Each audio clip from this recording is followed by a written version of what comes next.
Hi, my name is Brandon. I'm a research associate at Wilfrid Laurier University in Waterloo, Ontario, and today I'm going to talk about mapping spatial heterogeneity of Arctic tundra snow and water storage using drones.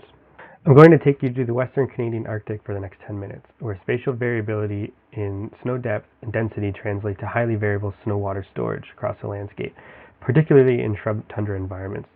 This heterogeneity of tundra snow is a direct result of winter blowing snow events where snow is scoured and deposited across the landscape over the winter months. In these regions, we also find a large temperature and humidity gradient between the soil and the atmosphere, which results in vapor fluxes and a changing snowpack density. So accurately representing the spatial variability in snowpack depth, density, and snow water equivalent is a huge challenge and represents a significant obstacle for current hydrological models, as well as testing and validating remote sensing techniques, especially at a fine scale resolution. And so we need to be able to create high-resolution data sets tailored towards validating and testing hydrological models and remote sensing products, especially as they move towards a finer resolution. And one way to do that is through the use of drones. By utilizing aerial imagery collected from drones and photogrammetry software, we are able to create high-resolution representations of the snow surface. This allows the user to create high-resolution maps of snow depth at a high spatial and temporal resolution. And this has been proven an effective and accurate method for mapping snow depth, especially in non-vegetated areas, with multiple studies coming out over the past few years. However, little progress has been made using drones to map snow water equivalent at a catchment scale, especially in Arctic regions. And from a hydrological perspective, we are interested in understanding the snow water storage across the catchment at these fine scales. And this is complicated by the heterogeneity of the snow in these regions as seen in the images to the right here. The measuring and modeling of snowpack bulk density is also a huge challenge. And most current snow models are not tailored towards modeling snow deposition, transportation, and metamorphism in these environments. Working in these environments during the winter months is also a huge challenge, as access to study sites, especially during the late winter, is very challenging, and the weather conditions are not conducive to operating sensitive electronics, such as drones. To address these challenges, we've been conducting end-of-winter snow surveys at the Trail Valley Creek Research Watershed in the Northwest Territories since 1991. In recent years, we've also been mapping late winter snow distribution using drones for several headwater catchments, including the Sixit Creek subwater catchment here, which is the focus of this project.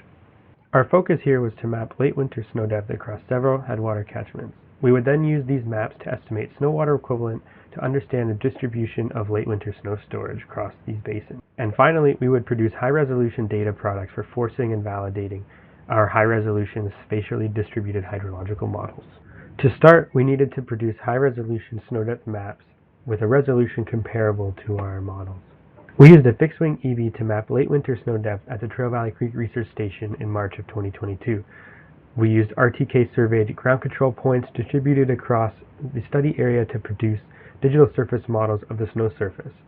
To calculate snow depth, we simply subtracted from a snow-free elevation, which was a hybrid of a fixed-wing EB flight in September of 2022, which was corrected for vegetation using a bare ground LiDAR product. To calculate snow depth, we simply differentiated between the snow-covered elevation and the snow-free elevation to produce a snow depth map. The result was a very high-resolution snow depth map for the 7 square kilometer study area. Now, our primary focus here is on this 1 square kilometer headwater catchment called Sixit Creek, where we have been mapping late winter snow depth using drones since 2015 using similar methods, and we've published on this a few times before, validating the results. To test the accuracy of our snow depth maps, we collected several thousand snow depths using a GPS magneprobe. Here we found similar results to previously published studies assessing the accuracy of mapping snow depth and drones in this environment. Now, from a hydrological perspective, I mentioned we're interested in understanding the amount of water stored across the landscape, so mapping snow depth is a great first step, but we need to build on that and measure snow water equivalent.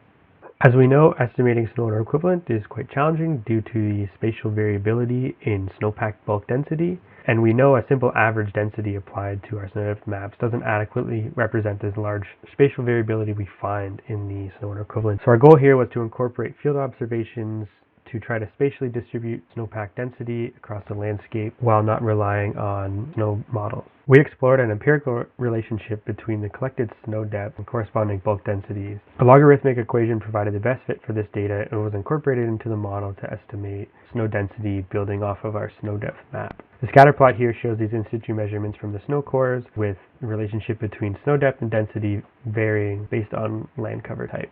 Now, this method is not without flaw, but it's one of the simplest ways to incorporate our field observations to estimate the spatial variability in snow density.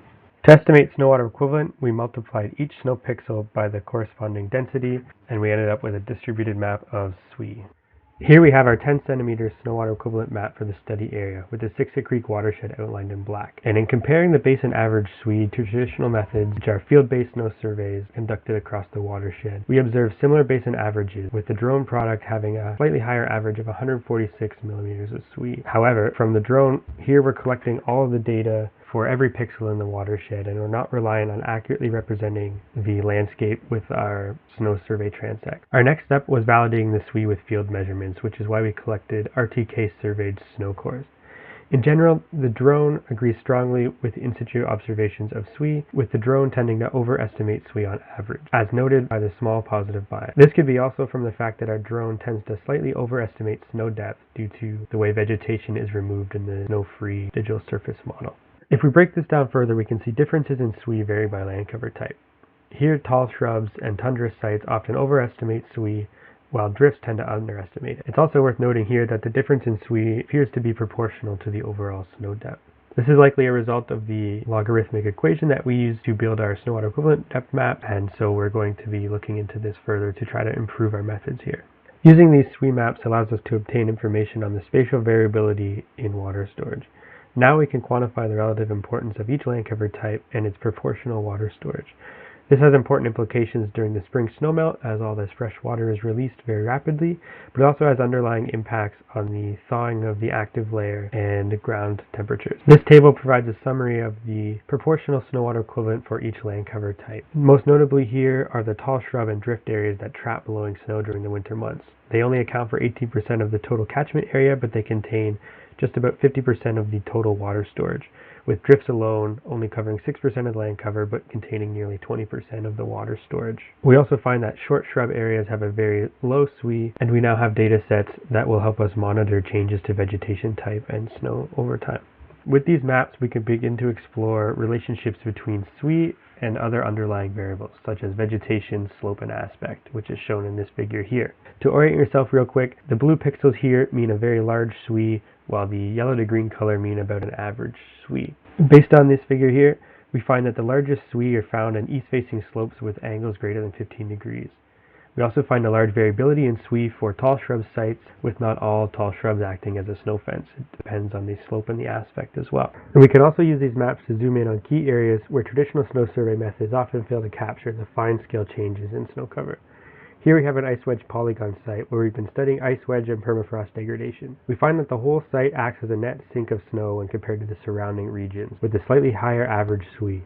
We can also see SWE varies greatly at the hill slope scale, with deeper snow drifts, as in blue here, forming in the trough regions between the high-centered polygons. Zooming in even further, we can quantify the small-scale variability in snow. Again, we find polygon troughs trap snow and contain at least 15% more SWE than compared to the upland areas surrounding it. The trough areas between the high-centered polygons have a deeper snow depth and thus SWE, and are primarily located on south-facing slopes, which is slightly different than what we observed in the Siksika Creek Basin right next door. The distribution of snow here translates to sporadic snowmelt patterns, which have been found to be one of the dominant drivers of the active layer development in this region, so understanding the distribution of snow is of the utmost importance.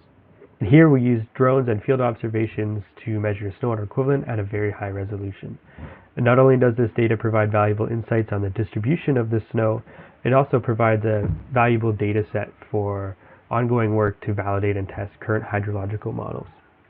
And with that, I'd like to say thank you to all those that were involved and helped make this project possible, and my apologies for not being able to attend in person. Thank you.